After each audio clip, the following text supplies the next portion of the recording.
Hello, I'm Jeremy Weed, and welcome to the Bear News. We'll be telling you what you need to know about this week at Cypress. Our first story for today will be about how our school is responding to the coronavirus. Alan has more. All right, so we are here with Dr. Mikhail, principal of Cypress Creek High School, and I'm going to be interviewing him on the procedures that we are going to take for this year since everything is different now. Dr. Mikhail, let's get right into these questions. What is your plan as the head of this school to keep students healthy and safe? So we don't have near enough time for me to tell you everything because Right. it's a lot. I mean, even the way the school is arranged has been changed to maximize safety and health amongst the people that are here. You know, certainly we've introduced lunch at home, and about 80+% of our students currently are learning at home. It's the highest percentage of all the high schools in Orange County. And I think that in and of itself makes our campus safer. So the students that are here, there's less contact with other children. Right. So just our focus on keeping kids safe by seeing if we can ensure that the learning environment at home is every bit as qualitative as the learning environment in the classroom has been a focus. We've also done a lot around the campus to ensure safety, including wearing masks everywhere. And that is a non-negotiable. If somebody can't wear a mask, then we find a way for them to work at home. We've also done the social distancing, especially in the classrooms. We've limited the in-person classroom size to 15, and a lot of times we've targeted 10. So I was in probably 30 classes today, and I think the biggest in-person classroom I saw was 13. So, and most of them were in like the 7-8 range. So that allows kids to spread out in class. We've staggered dismissal. If you've been here at dismissal, we don't dismiss. In a normal year, we would dismiss everybody in a clump. Yeah. Now we're staggering it by areas, so by building and portables, so that there's not a big clump of kids going out at once. But we check every student coming onto campus and adults' temperature to make sure that they're not running a fever, because that's one of the symptoms, possible symptoms of COVID, one of the common ones. Right. So if anyone has a temperature of over 100.4, they're not even let on campus. We have them go home. I know I had asked a couple of friends, through social media, what was their biggest worry if they did come back to school, and it was if their teacher or any staff member would have gotten tested positive. Mm-hmm. What would have been the procedure moving forward? So there's actually several, depending on if they've tested positive, if they've been with someone who's tested positive. And so there's several kind of flow charts that kind of walk us through. So depending on their scenario would trigger certain events. Like if somebody even just says to us, I've been with someone who tested positive. Say they're right, and I say this because this has happened. So Right. Over the weekend, I get together with my family. We're having a birthday party. Yeah, it's just family, but there's 10 of us. And then on Tuesday, Uncle Bobby tests positive. Well, I don't know that I have COVID. I feel fine, but I know that I was with someone who probably was asymptomatic when they were at the party. They didn't know they were sick or they wouldn't be there. So if that's the case, then that person is immediately quarantined. And we tell them don't come to school. If it's an employee, we say take a paid day, Right.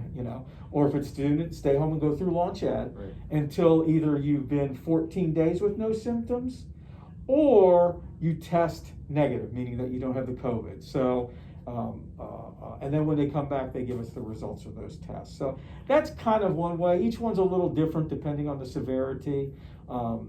But even if someone were to be positive on campus, we have not had that happen, and we won't.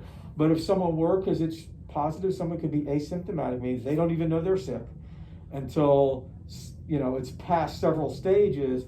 Well, we even have in the classroom, teachers have given me their seating charts so that we can look at a classroom and see that, okay, in the classroom, you and I are in the same class, I tested positive, but you and I sit way far apart from each other.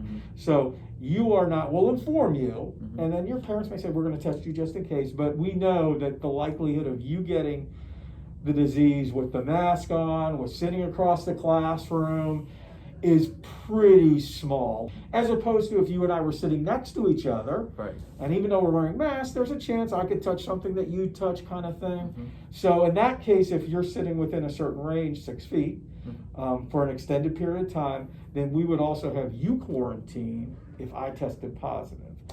Again, you would have the option of just staying out for 2 weeks, being symptom free. But I would go into my doctor and get tested just for peace of mind, because 2 weeks is a long time to be in one room by yourself. So that's it. So again, each scenario is a little bit different. It just is. But we're going to err on the side of caution and safety. Okay. And question number 5, do you think students should be face-to-face or launch ed? Which one do you think is better for the community's safety? So I'm going to say this, that I think it's an individual decision. I think there's pros and cons in both, you know. So each family, each student has to kind of weigh the risks of being in a larger setting, because it is. I mean, you know, you go from being in a household with the same, you know, 5, 8 people all the time, where basically if you're together and you're not sick, you're going to stay not sick, to a campus where even in the perfect settings, there's a chance. Right. I mean, that's the reality. Because you're going to come in contact now, instead of that 5 to 8, probably 50, you know, between your classmates, your teachers, the bus driver, the principal.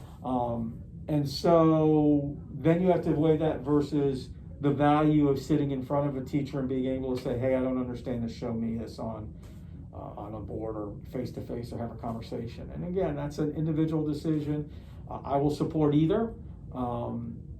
In a couple of, depending on when you air this, the end of the first 9 weeks, families will be able to reevaluate their choice. And we will do their best to accommodate them if they decide to change from one setting to another. But that will be the next opportunity. You know, my fervent hope, my prayer, is that in a few weeks, these numbers will continue to be low, that we've learned that some things are going to stick with us a while, like masks. I just don't see those going away for the rest of the school year. The same with social distancing. In parting, I would say, wear your mask, hand sanitize, and stay away from large groups. And if we do those 3 things, I think we'll be okay. And by hopefully Christmas time, the first of the year, we'll be back to closer to normal, where all your friends will be here at school, but probably wearing masks. But at least you can see them and talk to them and have a conversation. And right now you're having to do that over the computer, and that's just not the same thing. So. Our next story is about how COVID has impacted the football team. Gustavo has more on that.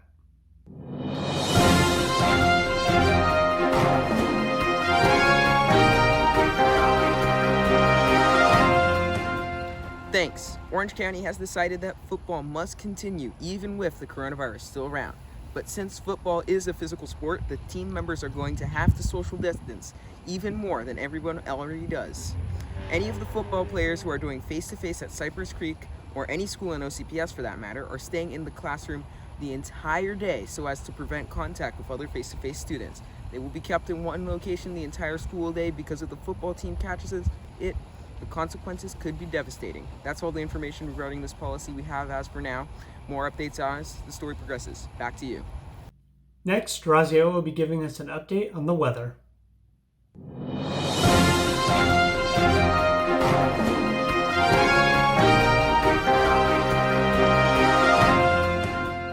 This is Raziel reporting for the weather. Today we expect a 10% chance of rain with a high of 84 and a low of 68 degrees. Partly cloudy today. On Saturday, we expect a 20% chance of rain with a high of 84 and a low of 73, with some rain to be expected. On Sunday, we expect a 50% chance of rain with some thunderstorms and a high of 84 degrees and a low of 73 degrees. That's all for today. Please join us next week on the Bear News.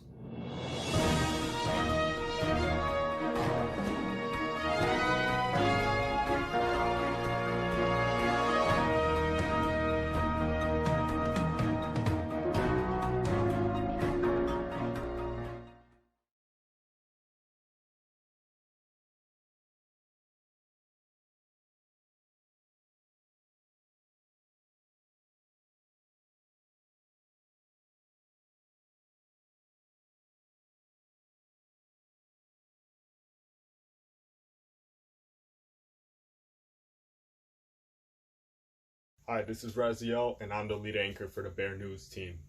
Hey there, Bears. It's Alan here. I'll be back with more sports. Hi, I'm Jeremy Weed with the Bear News, and it will be my job to bring you the weather. Hey, I'm Gustavo Reisner, and I'm an editor for the Bear News. Hello, I'm Lexi Kreischer. I'm part of the creative development. Hello, my name is Ismail Dani, and I'm in the creative developing team. Hello, my name is Devin Malquin, and I'm in the creative development team. Hi, I'm Ryan. I'm part of the creative development team. What's up, y'all? I'm Jose Roque, and I'm part of creative development. My name is Isaiah Sierra, and I'm in creative development.